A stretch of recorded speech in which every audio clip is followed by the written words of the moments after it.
नमस्कार दोस्तों। आज हम हरिशंकर परसाई द्वारा लिखी कहानी भोला राम का जीव को सुनेंगे। इस कहानी को आवाज़ दी है अरुणा यादव ने। तो चलिए सुनते हैं। ऐसा कभी नहीं हुआ था। धर्मराज लाखों वर्षों से असंख्य आदमियों को कर्म और सिफारिश के आधार पर स्वर्ग या नर्क में निवास स्थान अलॉट करते आ रहे थे, पर ऐसा कभी नहीं हुआ था। सामने बैठे चित्रगुप्त बार बार चश्मा पोंछ, बार बार थूक से पन्ने पलट रजिस्टर देख रहे थे। गलती पकड़ में नहीं आ रही थी। आखिर उन्होंने खींचकर रजिस्टर इतने जोर से बंद किया कि मक्खी चपेट में आ गई। उसे निकालते हुए वह बोले, महाराज, रिकॉर्ड सब ठीक है। भोला राम के जीव ने 5 दिन पहले देह त्यागी और यमदूत के साथ इस लोक के लिए रवाना भी हुआ, पर यहाँ अभी तक नहीं पहुँचा। धर्मराज ने पूछा, और वह दूत कहाँ है? महाराज, वह भी लापता है। इसी समय द्वार खुले और एक यमदूत बहुत बदहवास सा वहाँ आया। उसका मौलिक कुरूप चेहरा परिश्रम, परेशानी और भय के कारण और भी विकृत हो गया था। उसे देखते ही चित्रगुप्त चिल्ला उठे, अरे तू कहाँ रहा इतने दिन? भोला राम का जीव कहाँ है? यमदूत हाथ जोड़कर बोला, दया निधान, मैं कैसे बतलाऊं कि क्या हो गया। आज तक मैंने धोखा नहीं खाया था, पर इस बार भोला राम का जीव मुझे चकमा दे गया। 5 दिन पहले जब जीव ने भोला राम की देह त्यागी, तब मैंने उसे पकड़ा और इस लोक की यात्रा आरंभ की। नगर के बाहर ज्यों ही मैं उसे लेकर एक तीव्र वायु तरंग पर सवार हुआ, त्यों ही वह मेरे चुंगल से छूटकर न जाने कहाँ गायब हो गया। इन 5 दिनों में मैंने सारा ब्रह्मांड छान डाला, पर उसका कहीं पता नहीं चला। धर्मराज क्रोध से बोले, मूर्ख, जीवों को लाते लाते बूढ़ा हो गया, फिर भी एक मामूली बूढ़े आदमी के जीव ने तुझे चकमा दे दिया। दूत ने सिर झुकाकर कहा, महाराज, मेरी सावधानी में बिल्कुल कसर नहीं थी।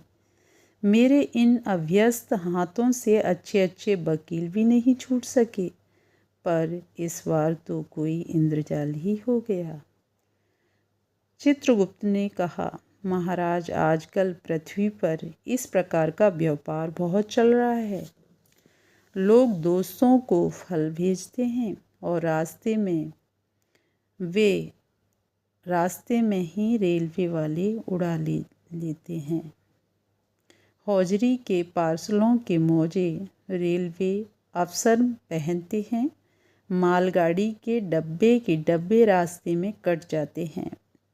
एक बात और हो रही है, राजनीतिक दलों के नेता विरोधी नेता को उड़ाकर कहीं बंद कर देते हैं। कहीं भोला राम के जीव को भी तो किसी विरोधी ने मरने के बाद भी खराबी करने के लिए नहीं उड़ा दिया। धर्मराज ने व्यंग से चित्रगुप्त की ओर देखते हुए कहा, तुम्हारी भी रिटायर होने की उम्र आ गई।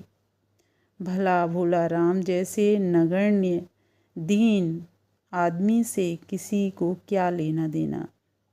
इसी समय कहीं से घूमते फिरते नारद मुनि वहाँ आ गए। धर्मराज को गुमसुम बैठे देख बोले, क्यों धर्मराज, कैसे चिंतित बैठे हैं? क्या नरक में निवास स्थान की समस्या अभी हल नहीं हुई? धर्मराज ने कहा, वहाँ की समस्या तो कभी की हल हो गई मुनिवर।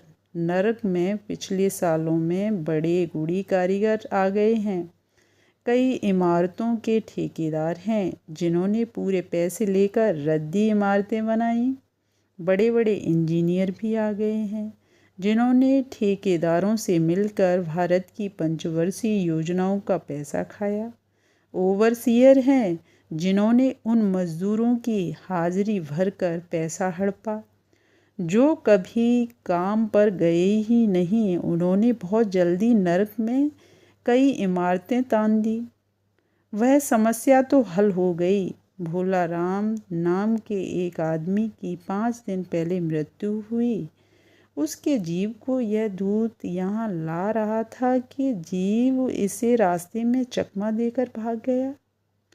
इसने सारा ब्रह्मांड छान डाला पर वह कहीं नहीं मिला।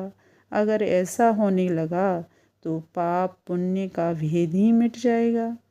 नारद ने पूछा, उस पर इनकम टैक्स तो बकाया नहीं था। हो सकता है उन लोगों ने रोक लिया हो। चित्रगुप्त ने कहा, इनकम हो तो टैक्स होता, भूख मरा था। नारद बोले, मामला दिलचस्प है। अच्छा, मुझे उसका नाम पता तो बताओ, मैं पृथ्वी पर जाता हूँ। दोस्तों, ये भाग यहीं पर समाप्त हुआ।